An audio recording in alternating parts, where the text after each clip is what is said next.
गणेश की खीर वाली कहानी। जय श्री गणेश। एक बार गणेश जी एक छोटे बालक के रूप में चिमटी में चावल और चमचे में दूध लेकर निकले। वो हर किसी से कह रहे थे कि कोई मेरी खीर बना दो, कोई मेरी खीर बना दो। एक बुढ़िया बैठी हुई थी। उसने कहा, ला मैं बना दूँ। वह छोटा सा बर्तन चढ़ाने लगी। तब गणेश जी ने कहा कि दादी माँ, छोटी सी भगोनी मत चढ़ाओ, तुम्हारे घर में जो सबसे बड़ा बर्तन हो वही चढ़ा दो।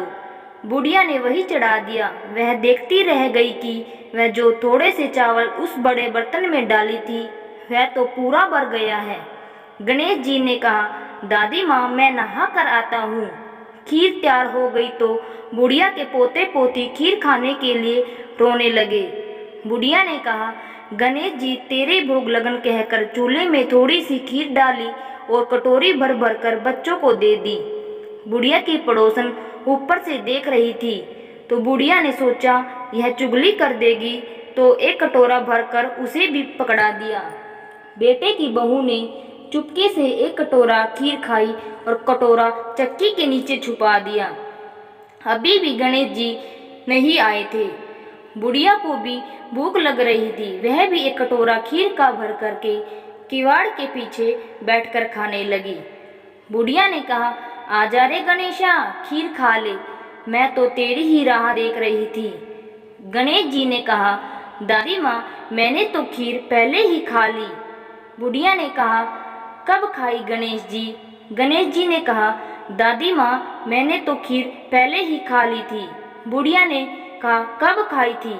गणेश जी ने कहा, जब तेरे पोता पोती ने खाई तब खाई थी, जब तेरी पड़ोसन ने खाई तब खाई थी, और जब तेरी बहू ने खाई तब खाई थी, और जब तूने खाई तो मेरा पेट पूरा ही भर गया।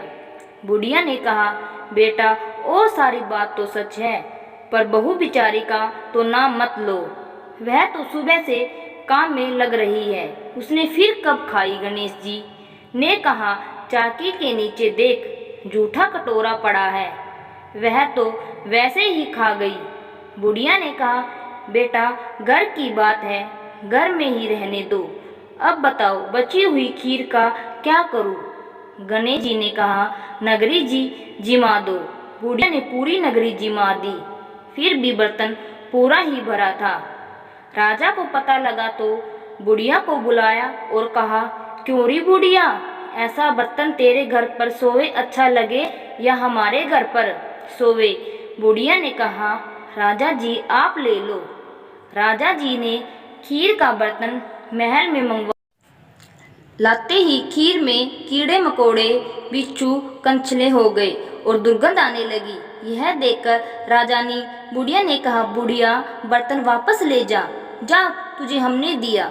बुढ़िया ने कहा, राजा जी आप देते तो पहले ही कभी दे देते, यह बर्तन तो मुझे मेरे गणेश जी ने दिया है। बुढ़िया ने बर्तन वापस लिया, लेते ही सुगंधित की हो गई। घर आकर बुढ़िया ने गणेश जी से कहा, बची हुई खीर का क्या करे? गणेश जी ने कहा, झोपड़ी के कोने में खड़ा खोद कर गाड़ दो, उसी जगह सुबह उठकर वापस खोदेगी तो धन के 2 चरे मिलेंगे। ऐसा कहकर गणेश जी ने अंतर्ध्यान हो गए। जाते समय झोपड़ी के लात मारते हुए गए तो झोपड़ी के स्थान पर महल हो गया। सुबह बहू ने फावड़ा लेकर पूरे घर को खोद दिया तो कुछ भी नहीं मिला। बहू ने कहा, सासू जी, थारो गणेश जी तो झूठो है। सास ने कहा, बहू, मारो गणेश झूठो तो नहीं है। हेलो, मैं देखूं। वह सुई लेकर खोजने लगी तो टन टन करते 2 धन के चरे निकल आए। बहू ने कहा, सासू जी, गणेश जी तो साचो ही है। सास ने कहा, गणेश जी तो भावनाओं का भूखा है। यह गणेश जी जैसा आपने बुढ़िया को दिया वैसा सबको देना। विनायक जी की कहानी कहने वाले, हुंकार भरने वाले और आसपास के सुनने वाले सबको देना। यह थी गणेश जी की खीर वाली कहानी। आपको भी गणेश की खीर वाली कहानी पसंद आई होगी। धन्यवाद। Like, share, subscribe. धन्यवाद।